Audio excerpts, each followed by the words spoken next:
Shalom saudaraku, umat Kristus. Kita berjumpa kembali dalam renungan firman Tuhan dan doa pengantar memasuki pekan kehidupan yang baru. Adapun bacaan firman Tuhan kita saat ini terdapat dalam Injil Matius pasalnya yang ke-14 ayat 22 sampai dengan 33. Matius pasal 14 ayat 22 sampai dengan 33. Nah, sebelum kita membaca serta mendengarkan perenungan firman Tuhan kita saat ini, mari kita berdoa. Tuhan Yesus, ampunilah segala dosa dan kesalahan kami, serta tetaplah menuntun kami dengan kuasa Roh Kudus-Mu, agar kami layak mendengar sabda-Mu dan melakukannya dalam hidup beriman. Amin. Nah, saudaraku yang Tuhan Yesus kasihi dan yang mengasihi Tuhan Yesus, mari perhatikan bacaan firman Tuhan kita saat ini sambil kita mendengarkan akan penjelasan atau perenungan kita saat ini. Dan judul khotbah atau judul renungan kita pada saat ini untuk pengantar memasuki pekan yang baru kita di hari ini adalah arahkanlah selalu pandanganmu kepada Tuhan Yesus. Arahkanlah selalu pandanganmu kepada Tuhan Yesus. Itu judul kita pada saat ini, saudara. Nah, saudaraku yang Tuhan Yesus kasihi, secara garis besar perikop bacaan kita saat ini dilatar belakangi oleh salah satu kisah yang sangat spektakuler dari Tuhan Yesus, yaitu saat dia berjalan di atas air, saudara. Tentunya tanpa trik tipuan seperti yang biasanya dibuat oleh pesulap-pesulap dunia, saudara. Nah, dikisahkan kepada kita bahwa setelah Tuhan Yesus memberi makan 5.000 orang, maka ia pun menyuruh para murid naik ke perahu dan berangkat mendahului dia ke seberang. Dan setelah para murid naik ke perahu dan menyeberang, Tuhan Yesus naik ke bukit untuk berdoa sendiri. Ketika sudah mulai dan para murid sudah berada beberapa mil jauhnya dari pantai, saat itu angin sakal, angin ribut datang dan perahu para murid saat itu terombang-ambing di lautan. Dan kira-kira sekitar jam 3 malam datanglah Tuhan Yesus kepada mereka dan berjalan di atas air. Saat murid-murid melihat hal itu, mereka dipenuhi oleh rasa takut dan berteriak. Saudara perhatikan di ayat 24 sampai dengan 26, saudara. Tetapi Tuhan Yesus berkata, "Tenanglah, ini aku, jangan takut." Saudara lihat di ayat yang ke-27. Jadi ketika para murid melihat bahwa ada sosok yang datang berjalan di atas air, para murid itu pada saat itu selain dilanda oleh ketakutan, kegentaran karena angin ribut pada saat itu, mereka juga berteriak bahwa di situ ada hantu. Tapi Yesus berkata, "Tenanglah, aku ini, jangan takut." Ayat 24 sampai dengan 27.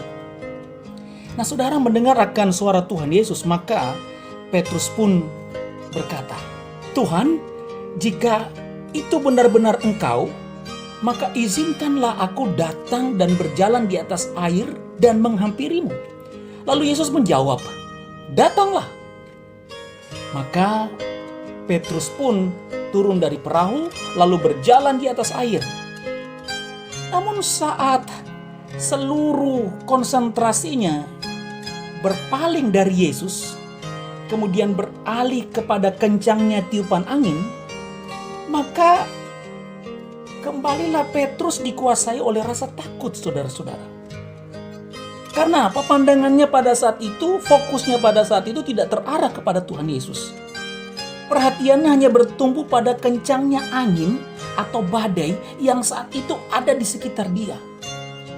Dan karena dia ketakutan, akhirnya dia hampir tenggelam, lalu berteriak, "Tuhan, tolonglah aku."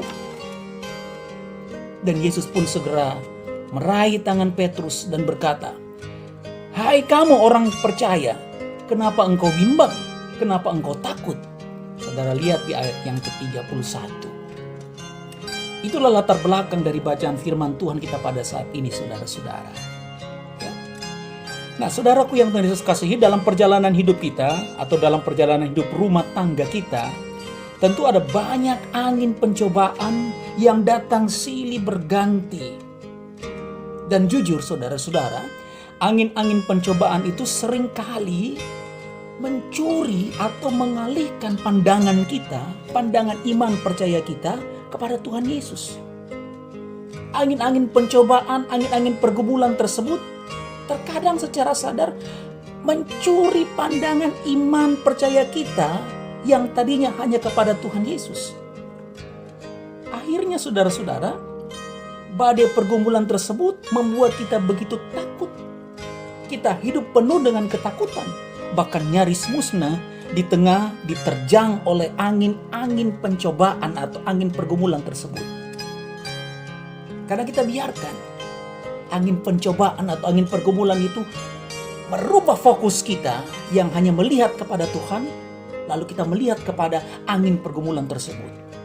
Nah saudaraku, sama halnya dengan kisah Petrus dalam bacaan kita saat ini.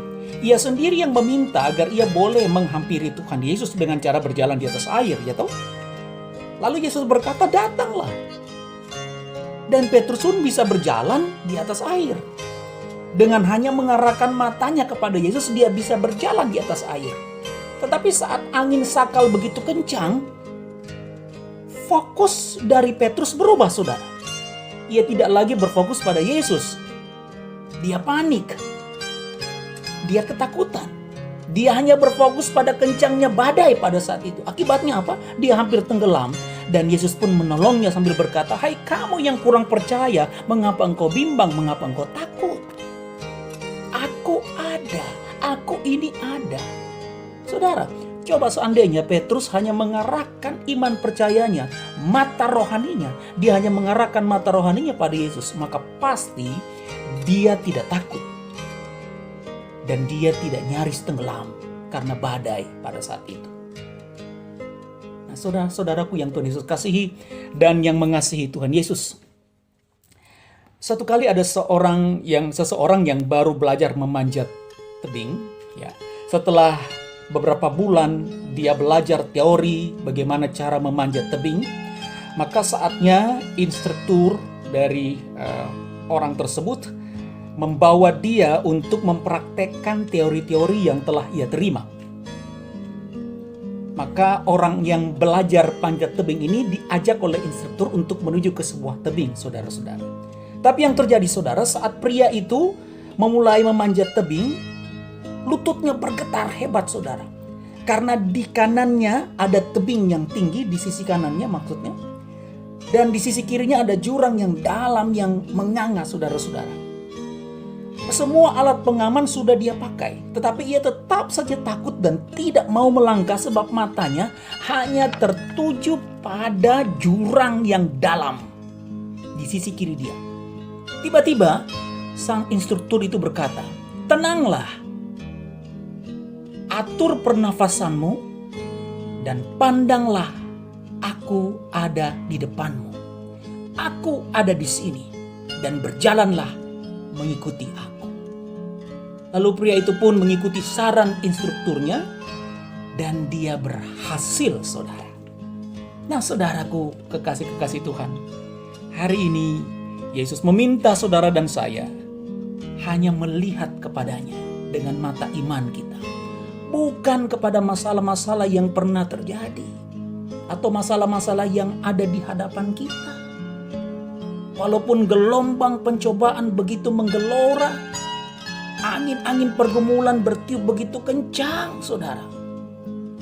Pandanglah Yesus Tuhan kita yang maha besar. Pilihlah untuk hanya memandang salib Yesus. Karena apa, saudara? Sedangkan mati di salib pun dia mau. Apalagi hanya menyelamatkan kita dari derasnya gelombang pergumulan hidup kita di minggu yang lalu dan di minggu yang akan datang. Mati di kayu salib pun dia mau. Apalagi hanya mengalahkan badai kehidupan. Itu sangat kecil bagi Tuhan kita, saudara-saudara. Karena itu, saudara, arahkan mata iman kita hanya kepada Yesus yang sudah memimpin kita minggu yang lalu. Dia juga akan memimpin kita menghadapi kerasnya badai pergumulan di minggu yang baru di hadapan kita. Tuhan menolong saudara dan saya. Amin. Mari kita berdoa.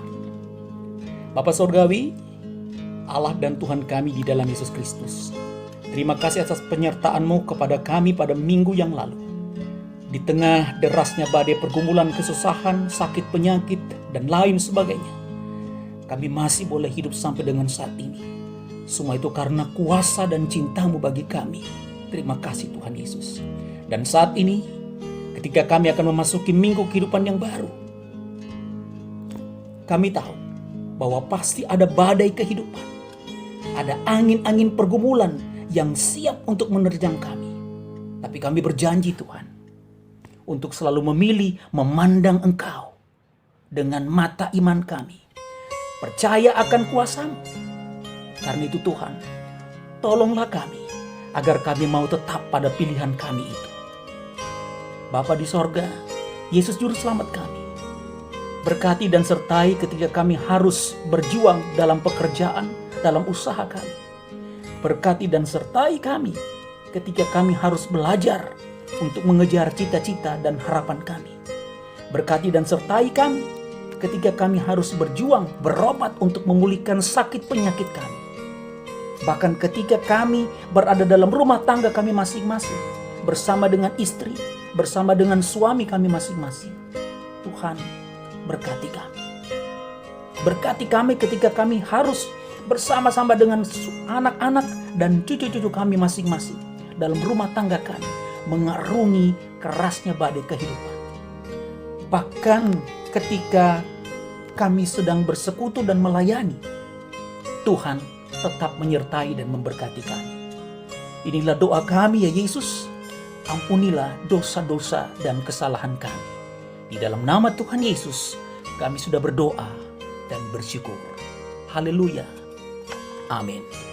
Nah saudaraku, terima kasih kami ucapkan atas support Anda bagi kami semua melalui channel YouTube ini. Saya, Pendeta Hendra Dores, dan seluruh tim channel YouTube Bahtera Kasih dari Yesus mengucapkan selamat memasuki kehidupan di minggu yang baru. Tuhan memberkati kita dan Tuhan Yesus sayang kita selalu. Shalom.